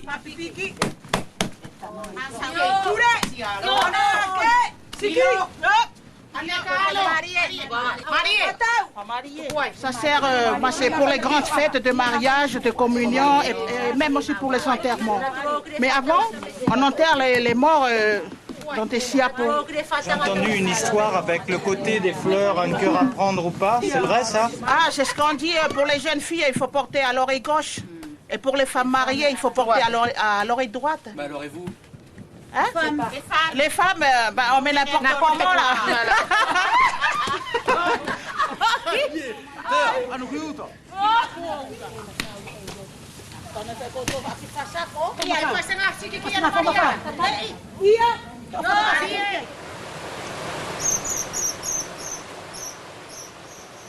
Raphaël est né avec la coutume, mais il vit à Paris.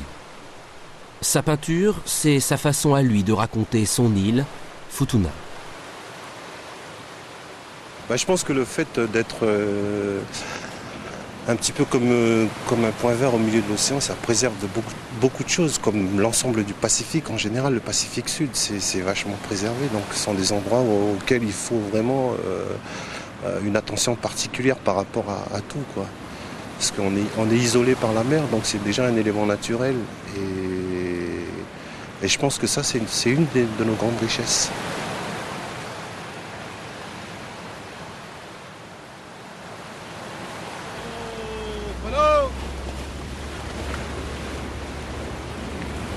Pour ceux qui restent vivre à Futuna, la vie n'a pas beaucoup changé depuis des siècles. 6 heures du matin, les hommes prennent la mer pour rejoindre Alofi, une petite île toute proche de Futuna. Là-bas, la terre est plus riche et surtout, elle appartient à tout le monde. Des cultivateurs, marins et marcheurs. Une fois sur la plage, pour aller au champ, la route est longue.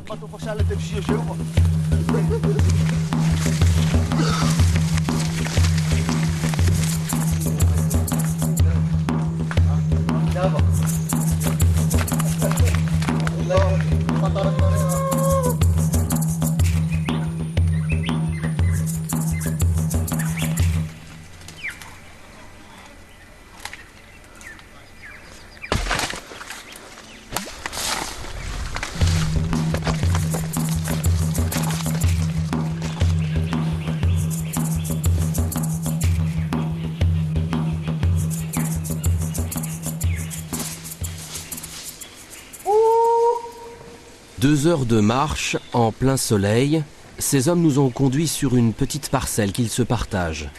Ils sont venus récolter l'igname et le taro. Pour beaucoup de familles, avec le cochon, c'est la base de l'alimentation et la seule richesse à offrir au roi. Ces hommes n'ont presque rien, ils ne quitteront jamais l'île, mais ne se plaignent pas.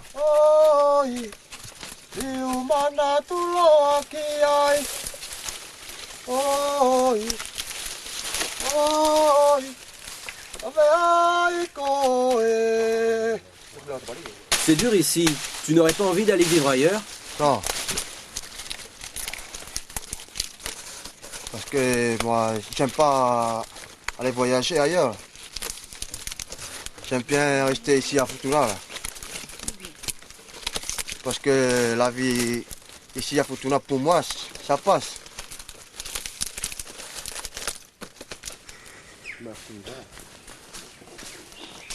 On vit comme ça et puis c'est tout, ça s'arrête là.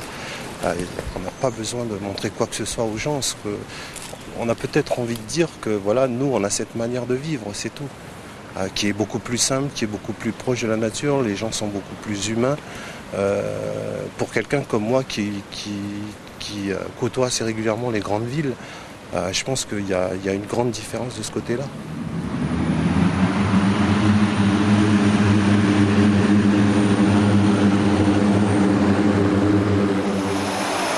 Futuna se sent parfois un peu oublié par la France. Alors les Futuniens espèrent beaucoup de ses voisins. Ce jour-là, ici en chemise rose, le consul d'Australie est en visite officielle. c'était un peu incertain au départ, mais... À peine arrivé, et comme tout le monde, le consul a lui aussi une petite visite à faire. Nous sommes sur les terres d'Alo, l'autre royaume de Futuna. Le roi d'Alo, le consul d'Australie et le sous-préfet à la même table. La bienvenue. Quand vous mettez les pieds ici à Futuna, vous êtes certes dans la République, mais vous êtes en terre coutumière. Il y a 2 rois, 2 royaumes, 2 rois. La première chose à faire ici, c'est de saluer le roi. Donc c'est ce qui vient d'être fait.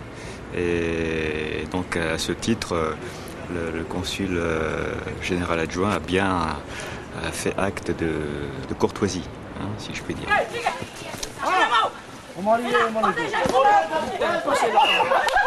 Aujourd'hui, la moitié des Futuniens a moins de 20 ans. Seulement 1 sur 5 aura son bac et l'université la plus proche est en Nouvelle-Calédonie.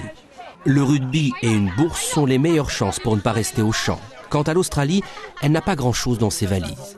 L'objectif de ma visite sur ce terrain ici, c'est pas vraiment de recruter des rugbymen, mais que l'Australie apprécie beaucoup la présence de la France dans le Pacifique. C'est un facteur de stabilité très important. La France paraît bien loin. Pourtant, c'est la République qui paie. Les rois, les chefferies et les factures. Depuis longtemps, la coutume a découragé les investisseurs. L'île n'est qu'un petit village de 5000 habitants. En polynésien, Futuna veut dire l'enfant perdu.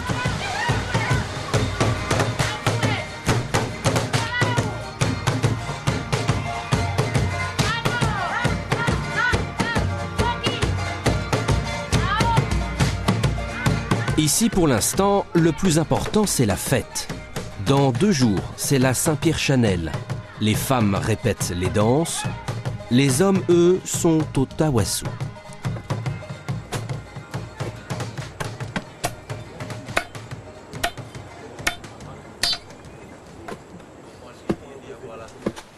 Comme tous les soirs, dans chaque village, c'est le temps du tawasu. C'est encore la coutume et toujours le kava.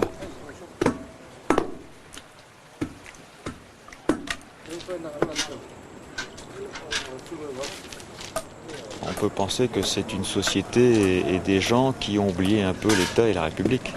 Eh bien non, parce qu'ils ont demandé à rester dans l'État, veulent rester dans l'État, dans la République. Et vous savez, à chaque cérémonie, c'est quand même des jeunes qui chantent la Marseillaise avec les 2 couplets. Il a fallu que je vienne ici pour me le rappeler.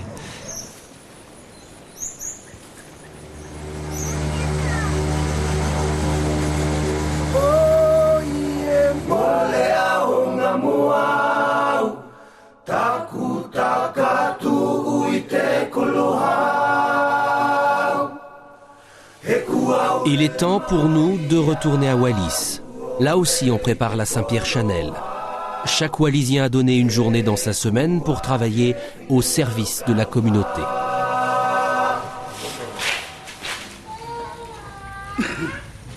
À la fin de la journée et avant notre départ, nous avons été conviés au dernier kava. Des heures passées dans la chaleur, immobiles et dans le silence. Les plus riches présentent les cochons qui seront ensuite redistribués.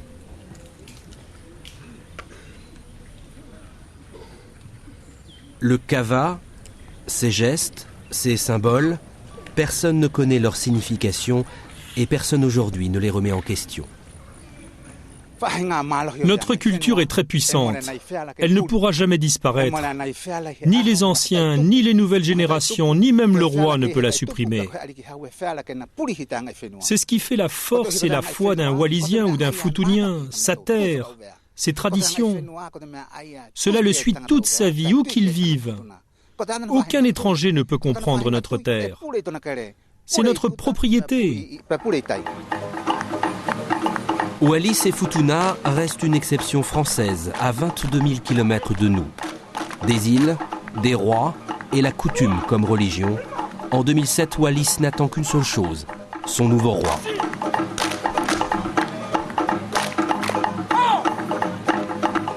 Tahiti, Nouvelle-Calédonie, Wallis et Futuna, avant de quitter toutes ces terres du Pacifique, encore un petit clin d'œil, un petit plaisir. Pourquoi s'en priver d'ailleurs, puisqu'en métropole, nous allons rentrer dans l'hiver.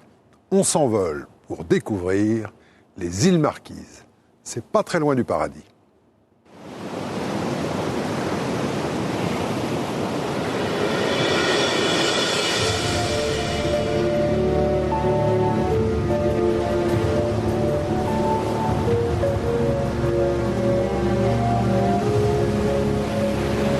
Ua-Huka, c'est une île de l'archipel des Marquises. Nous sommes à 1300 km au nord-est de Tahiti, 5500 des côtes de Californie en Amérique, le continent le plus proche.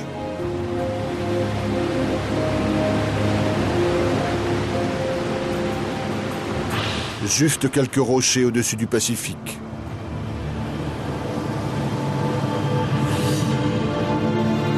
Ua-Huka est au cœur de l'espace insulaire le plus isolé au monde. Le domaine des animaux sauvages. On compte d'ailleurs davantage de chevaux que d'habitants dans cette île des Marquises. Et leur nombre ne régresse qu'en période de sécheresse, quand l'herbe devient moins verte.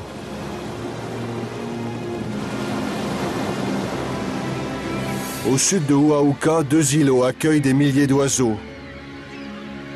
Des sternes dont la population n'est menacée par aucun prédateur, sinon l'homme. Des gens du village d'à côté qui collectent quelques œufs, parmi les milliers produits par la colonie.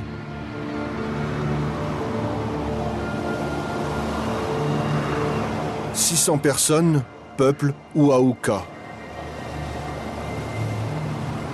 Un natif des îles Shetland au Royaume-Uni, un moine irlandais ou un gaucho de Patagonie ne se sentirait pas dépaysé à Vaipae, le principal village de l'île.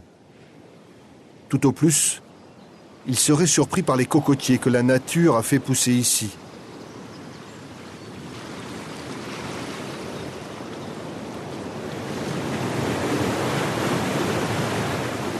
Quelques bateaux en provenance de l'île de Tahiti relient les Marquises au reste du monde. Il y a le Rouge, le Taporossis, un cargo qui passe une fois tous les 2 mois.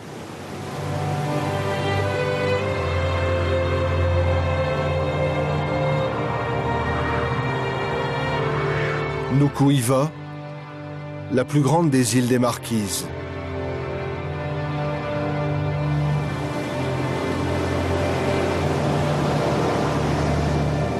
Grand événement aujourd'hui dans la baie de Taipei, l'arrivée de l'Aranui, l'autre navire qui dessert l'archipel.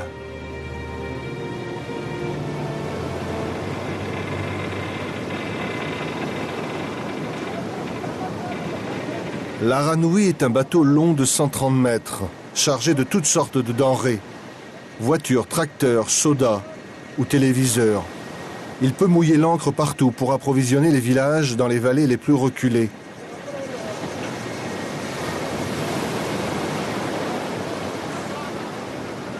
Le cargo embarque également des passagers. Il y a même une piscine à bord.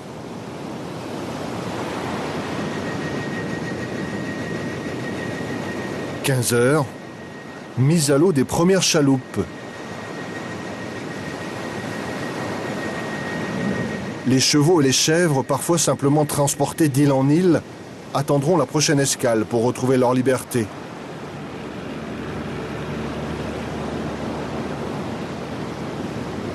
Peu de navires de commerce s'autorisent des mouillages dans des sites aussi perdus et vertigineux. Dans la vallée, tout le village est là, les escales sont si rares. Sentiment rassurant d'être connecté avec le reste du monde.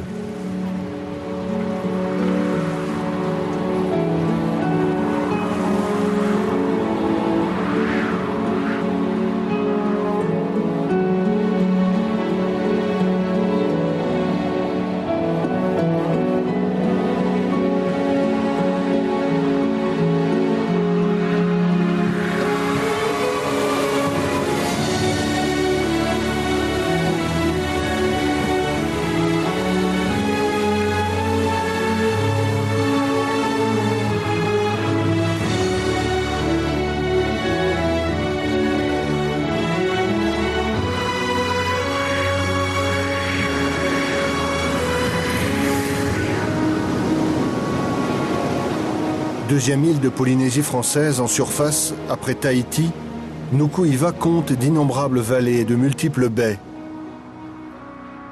La plus large, la plus protégée, la plus évidente et sans doute la plus prisée des navigateurs, c'est la baie de Taiohae, la capitale des Marquises. L'escale obligée. Des voiliers, des navires scientifiques, des bateaux de pêche du monde entier s'arrêtent ici.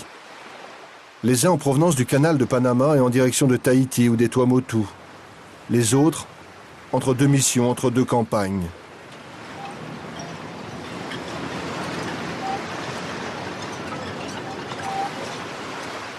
Une pause au pays de la démesure.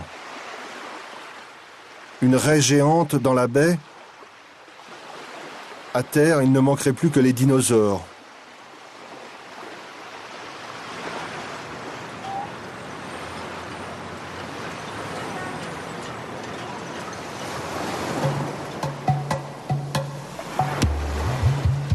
À Taiohae, le front de mer rappelle la puissance de la culture marquisienne, symbolisée par les marae, ces lieux de prière où se dressent des effigies en pierre, les tikis, des divinités polynésiennes que les missionnaires amputèrent de leurs organes génitaux. C'était il y a plus d'un siècle. Ils voulaient faire table rase d'un mode de pensée incompatible avec l'Église catholique. Aujourd'hui, la cathédrale de Nuku'hiva marque l'île d'une autre empreinte.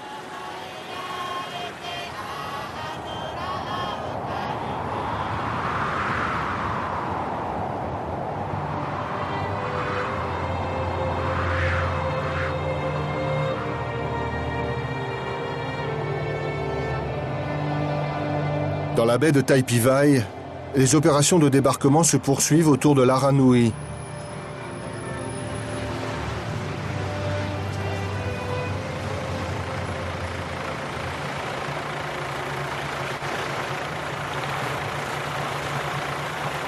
Va-et-vient de barges et de chaloupes, des heures de manutention, l'absence de quai, et encore cet après-midi, il ne tombe pas des cordes. Tout se fait en douceur, avec les moyens du bord.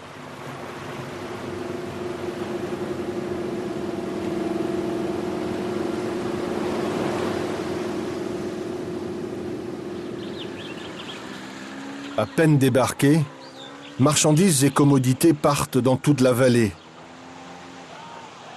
Le long voyage n'est pas terminé.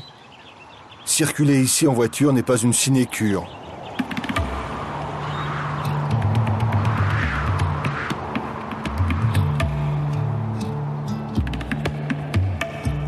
Très vite, la route se transforme en piste. Très vite, il faut gravir des cols et monter parfois à plus de 1200 mètres d'altitude.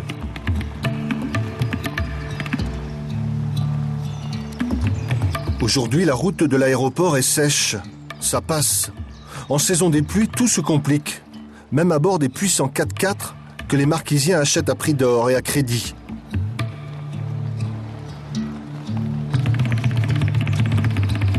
Deux heures tout de même pour faire une quarantaine de kilomètres sur la terre rouge.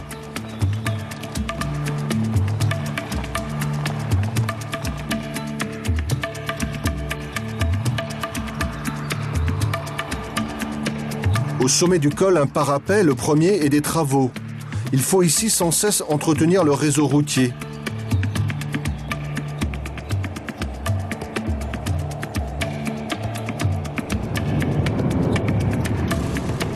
Sur l'autre versant, la route est déjà cimentée. Le goudron ne résiste pas au glissement de terrain.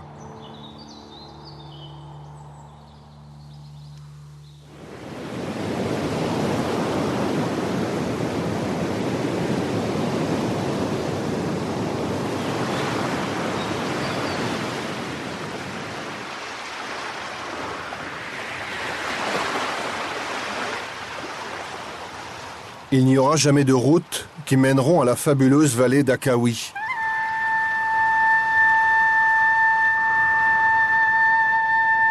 Comme la plupart des autres vallées, elle est accessible par bateau, à pied ou à cheval.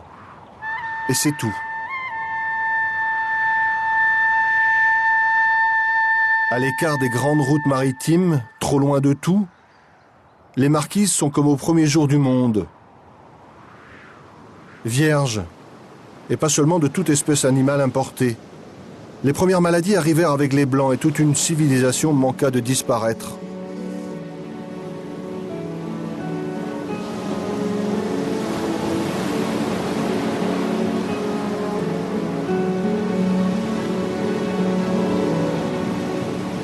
On parlait de Blancs. À 70 km de Nuku-Hiva, il y a l'île d'Ivaoa.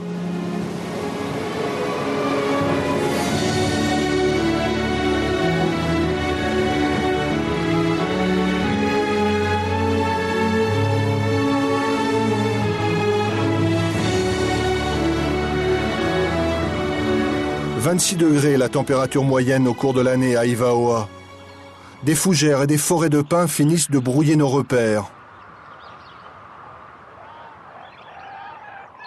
À la saison des pluies, les sommets sont souvent dans la brume, mais pas la baie d'Atuona. Une ville que deux personnages occidentaux ont rendue célèbre, Paul Gauguin et Jacques Brel. Ici reconstituée, la maison où le peintre résida, la maison du jouir, comme il l'appela. On a même laissé le puits où Gauguin conservait au frais ses bouteilles.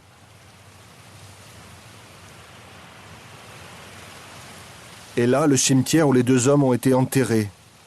Leur dernier décor.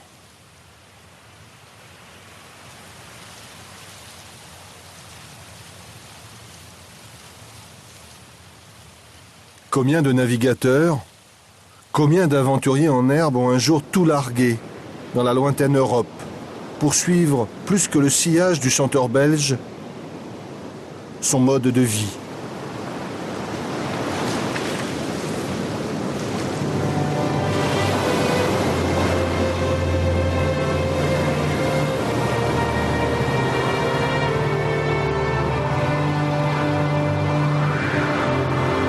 Gémir n'est pas de mise aux marquises, dit un jour Brel. Gauguin parlait des splendides confusions, lui qui avait fui Tahiti, trop civilisé, trop perverti à son goût. Il y eut Victor Ségalen et ses immémoriaux, et encore bien d'autres plumes, pour qui ces îles avaient le goût du paradis perdu, si loin de la civilisation.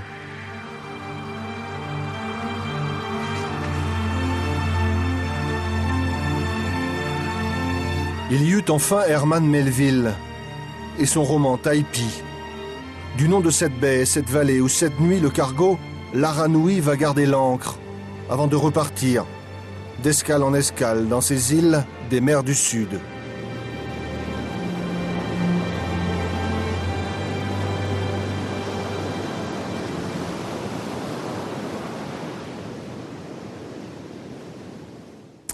Et pendant ce temps-là, dans le port de Nouméa, en Nouvelle-Calédonie, l'équipage du Latour s'offre un moment de détente. Ensuite, il faudra partir, toujours vers l'ouest, destination l'Australie. Et dans le Pacifique Sud, l'été s'annonce, seules les couleurs de l'océan vont devenir plus sombres. « 20 tonnes de nickel, made in Nouvelle-Calédonie. La densité de ce minerai est telle que les conteneurs ne sont pas remplis à bord, sous peine d'exploser. Chargés à bord du Latour, ils sont entreposés à fond de cale pour ne pas déstabiliser le navire. Sur la grue 2, on a encore 41 conteneurs de nickel à charger. Voilà. Depuis le début, on doit être à 580 mouvements à peu près, entre la charge et la décharge. Voilà. «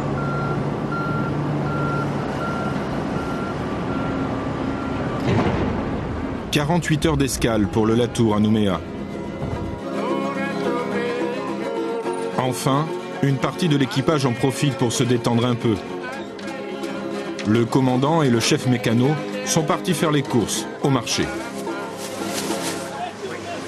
It's $6. No. $6. Bouger.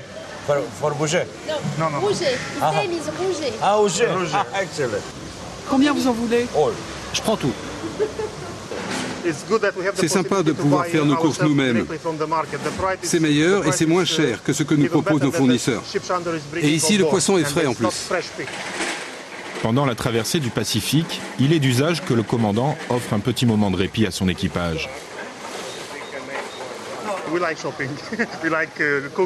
Moi et le chef mécano, on aime tous les deux cuisiner. Et on fait une bonne équipe dans ce domaine. Et pas seulement dans ce domaine. Je prépare les aubergines sautées avec une crème au fromage, de l'huile d'olive et de l'ail. Vous goûterez ça au barbecue, ça va vous plaire. Ça va, princesse ?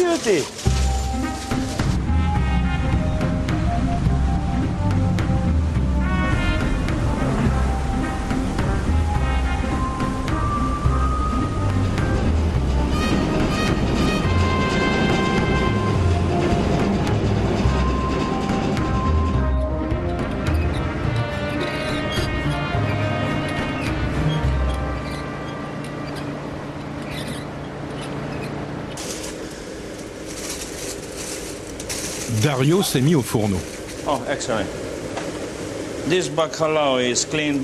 La morue est nettoyée avec les doigts pour éviter qu'une arête n'endommage notre palais.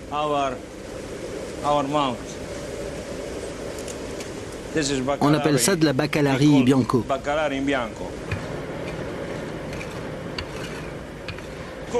Ah, chef, j'ai besoin d'une casserole plus grande.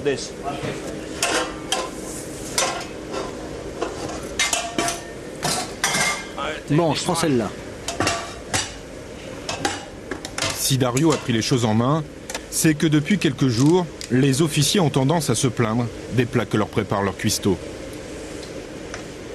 Ma mère me disait, Dario, tu dois savoir comment cuisiner, car tu ne sais pas combien de temps je vais survivre, alors...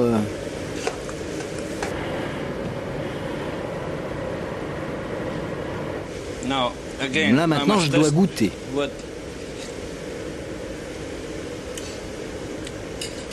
C'est pas bon. Non, c'est pas bon. Il y a trop de... Chef. Les patates sont trop cuites là. Trop cuites ? C'est pas facile d'être cuisinier sur un bateau, parce qu'il y a beaucoup de nationalités dans l'équipage. Alors tout le monde se plaint, et vous devez être plein de patience. Surtout ne jamais s'énerver. Le chef cuisinier sera finalement débarqué 3 mois plus tard. C'est tout pour aujourd'hui, à plus tard. J'ai travaillé avec les Chinois, les marins les moins chers sur le marché. C'était la pire époque pour moi, ça.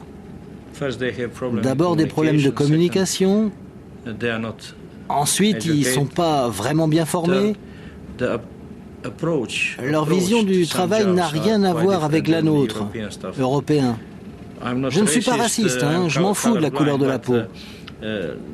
Mais il y a quand même équipage et équipage. Le barbecue organisé ce soir est justement une bonne occasion, rare, d'être un peu ensemble.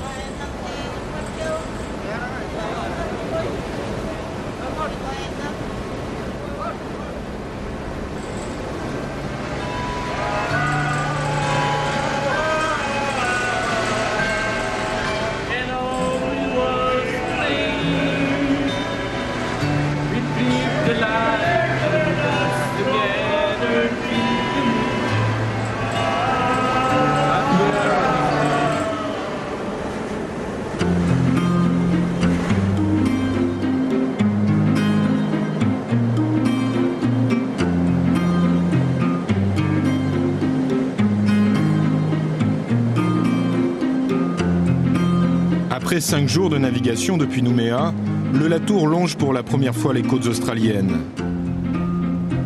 Brisbane d'abord, puis Sydney, pour notre dernière escale à bord de ce navire, avec lequel nous aurons parcouru près de 27 000 km depuis le port du Havre.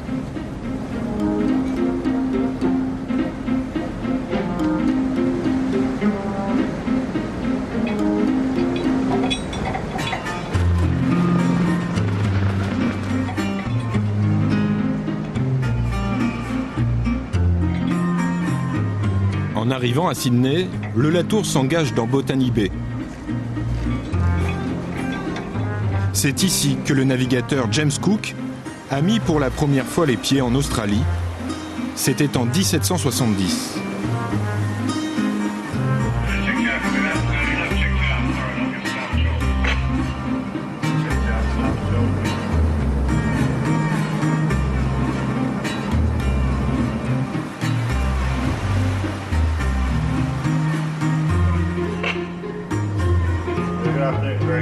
L'arrivée à Sydney est aussi l'occasion pour Tonchi, second ingénieur, de quitter le navire. Enfin, après 5 mois en mer, il va pouvoir retrouver les siens.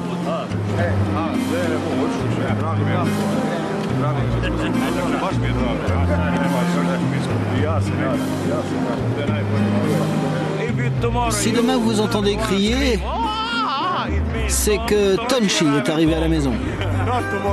Pas demain, après-demain, à 2h de l'après-midi.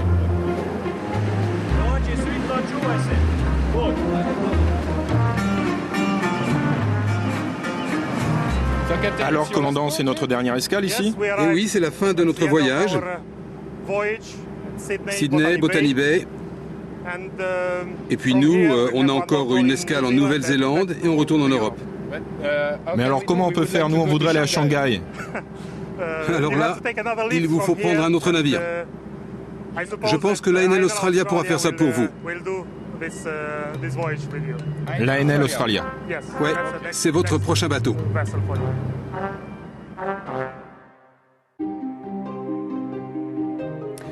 L'Australie, nous la découvrirons la semaine prochaine, une île-continent au cœur du Pacifique. Cap sur l'Australie et ses ports du Sud. Vous suivrez la Great Ocean Road, une route mythique qui surplombe les vagues du Pacifique entre Melbourne et Adélaïde. Vous y croiserez des surfeurs, des gardiens de phare, des amoureux des grands espaces. Puis en Tasmanie, vous partirez à la pêche aux monstres, un crabe géant, évidemment très recherché.